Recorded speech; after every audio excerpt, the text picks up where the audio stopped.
Bonjour à tous. Alors aujourd'hui c'est la troisième vidéo sur le diagnostic de ma thyroïdite d'Hashimoto. Alors comme je vous l'ai expliqué dans la vidéo précédente, il a donc fallu après la cytoponction que je refasse encore une prise de sang. Donc je fais cette prise de sang qui révèle donc une hausse des anticorps thyroïdiens. Donc j'appelle l'hôpital pour prendre rendez-vous avec l'endocrinologue. Et là la secrétaire m'annonce qu'en fait l'endocrinologue qui me suivait ne pratiquait plus donc dans cet hôpital, mais qu'elle me proposait quelqu'un d'autre qui était aussi très bien. Donc je prends le rendez-vous, je m'y rends quelques semaines plus tard.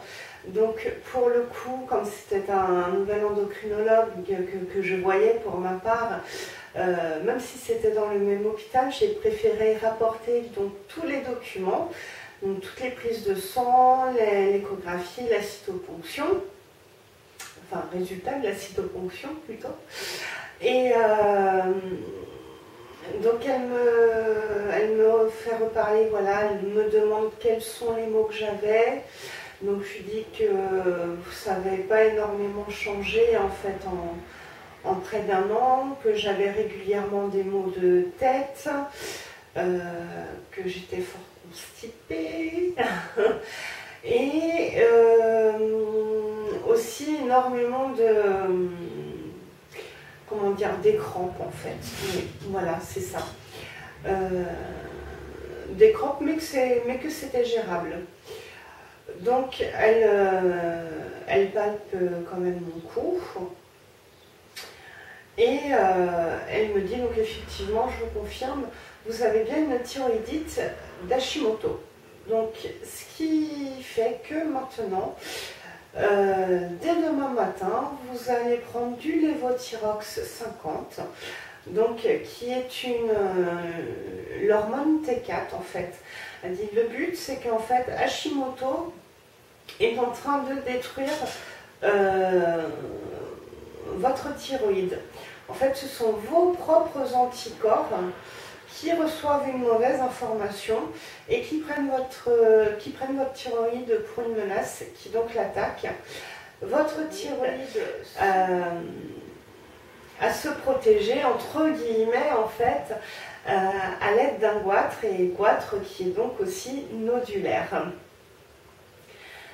Donc elle m'a expliqué que si je souhaitais avoir des enfants à l'avenir, que ce serait très fortement en fait compromis, que déjà en fait avec Hashimoto c'était donc en hypothyroïdie d'Hashimoto c'était déjà extrêmement compliqué en fait d'avoir des enfants, mais qu'en plus du fait que ma thyroïde soit goitrigène, et donc ça l'était encore plus à cause de ça, car les goitres sont en plus toxiques pour les fœtus.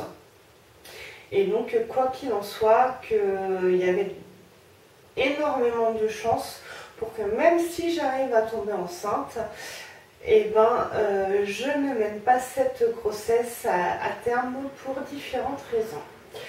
Enfin bref, ça c'est la petite aparté. Voilà, je n'avais pas de toute façon pour l'instant d'envie d'enfant à ce moment-là, on va dire. Elle avait aussi du coup laissé elle m'avait laissé une petite lettre en fait pour mon médecin traitant, pour lui expliquer que si ma TSH arrivait à tel niveau, etc., il fallait modifier le dosage de Levothyrox. Et donc elle m'a demandé aussi donc pendant une année donc de faire une prise de sang pendant à peu près tous les 2 mois et demi à 3 mois pour vérifier justement donc mon taux de TSH et permettre à mon médecin traitant donc de modifier le dosage au besoin. Donc et effectivement en fait Moi j'ai commencé à ressentir en fait les effets de la lévothyroxine à peu près au bout de 7-8 semaines, on va dire. Parce qu'il faut savoir qu'on ne ressent pas les effets tout de suite. Enfin, on a peut-être l'impression de se sentir mieux, etc. Mais je pense qu'en fait, au final, c'est qu'une impression. Alors, pour ma part, j'avais déjà pris énormément de poids jusqu'au diagnostic de l'hypothyroïdie d'Hashimoto, donc. Et je ne comprenais pas pourquoi, parce que je ne suis pas quelqu'un qui mange énormément. Quand je fais les courses, je n'achète pas de cochonneries, de gâteaux, de pâtisseries, de choses comme ça. J'essayais déjà de manger ce que je pensais être en fait le plus sain possible. Et donc là par contre c'est pareil, mon endocrinologue m'a dit que dans l'année, au bout de quelques mois, il faudrait que je commence à diminuer en fait les aliments à base de blé. Donc ça, je vous en reparlerai par contre dans d'autres vidéos. Mais effectivement, diminuer le blé m'a fait énormément de bien.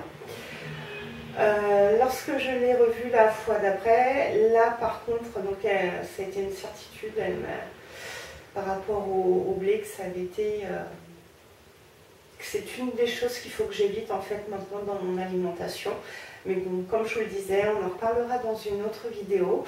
Alors j'espère que vous n'hésiterez pas à partager votre vécu à vous aussi par rapport à tout ça, donc en commentaire. Je mettrai aussi un peu plus de détails donc sur mon blog Ma vie avec Hashimoto. Alors j'espère vous retrouver très vite et donc sur ce je vous dis à très bientôt.